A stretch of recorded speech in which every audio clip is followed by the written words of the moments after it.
코로나19로 인해 전 국민이 불안에 빠져 있는 것 같습니다. 내가 혹시 감염되지는 않았을까? 내 옆에 있는 저 사람이 혹시 확진자는 아닐까? 만약 가족이 모두 감염돼서 아프면 어떡하나 등 수많은 걱정과 불안을 느끼며 하루를 지내고 있습니다. 지금 상황에서 걱정과 불안은 자연스러운 현상입니다. 만약 요즘 전혀 불안을 느끼지 않는다면 그것이 오히려 더 문제일 수 있겠죠. 불안은 우리의 생존을 돕기 위해 존재하는 감정입니다. 필요할 때는 적당히 불안을 느껴야 우리가 살아남을 수 있습니다. 하지만 불안이 너무 심해지거나 조절력을 벗어나게 되면 불안이 오히려 우리의 삶에 지장을 주게 되는 경우가 있습니다. 첫 번째는 불안과 공포가 크게 증가한다는 것입니다. 하루 종일 불안과 걱정으로 다른 일을 할 수가 없고 가슴이 두근거리거나 소화가 안 되는 등 신체적으로 증상이 나타납니다. 이 상태는 불안의 뇌 중추인 편도체가 과도하게 활성화돼서 온 몸에 영향을 미치는 상태라고 볼 수 있습니다. 불안 중추가 점령한 뇌를 정상화시키는 방법은 생각하는 뇌를 깨우는 것입니다. 감정에 휩쓸리지 않고 거리를 둔 다음 차근차근 생각을 해보는 것이 좋습니다. 현명한 생각을 통해 가짜 뉴스나 유언 비어를 잘 가려내고 어떻게 행동할 것인가 계획을 세워봅니다. 또한 현재에 집중해보는 것이 불안을 줄이는 데 도움이 됩니다. 두 번째는 잠을 잘 못 잔다는 것인데요. 불안과 불면은 아주 밀접하게 연관되어 있습니다. 잠을 못 자면 스트레스가 풀리지 않기 때문에 다음날 더 불안해지는 악순환이 생기게 됩니다. 그래서 요즘처럼 불안할 때 특히 중요한 것이 바로 잠입니다. 하루에 7시간, 8시간 이상 충분한 수면이 필요할 것 같습니다. 세 번째는 의심이 많아져서 사람들을 경계하는 것입니다.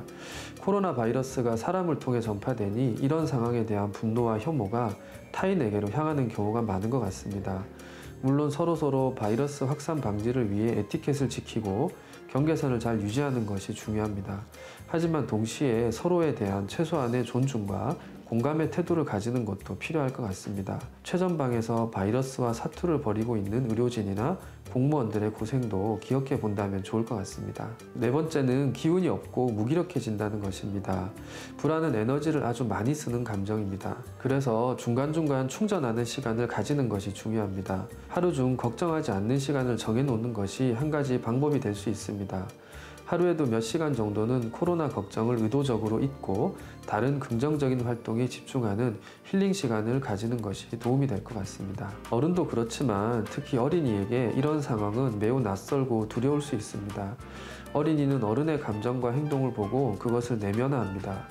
그러므로 부모님 스스로 불안을 조절하고 심리적으로 중심을 잡는 것이 중요합니다. 어른이 너무 불안해하는 모습을 보이지 않으면서 아이에게 코로나19에 필요한 내용을 설명하고 교육하는 것이 좋겠습니다. 또 가족끼리 함께 있으면서 연결감과 친밀감을 느끼는 것도 중요합니다. 서로를 돌보고 공감할 때 활성화되는 애착 시스템을 활성화시키면 불안과 공포를 줄이는 데 도움이 됩니다. 이럴 때는 스스로 통제할 수 있는 부분에는 최선을 다하고 통제할 수 없는 부분은 받아들이는 자세가 필요합니다. 노력으로 바꿀 수 없는 것을 계속 떠올리면 고통만 증폭됩니다. 어쩔 수 없이 밖에 나가야 될 상황이면 그 상황을 수용하고 대신 할 수 있는 일, 마스크나 손 씻기, 거리 두기 등에 집중하는 것이 도움이 될 것 같습니다. 혼자 계시는 부모님에게 중요한 정보나 대응 방법을 알려드리고 필요한 물건을 가져다 드리는 것도 중요하겠지만 자주 연락을 드리거나 찾아가서 관심과 돌봄을 받고 있다는 느낌을 받게 해드리는 것도 좋을 것 같습니다.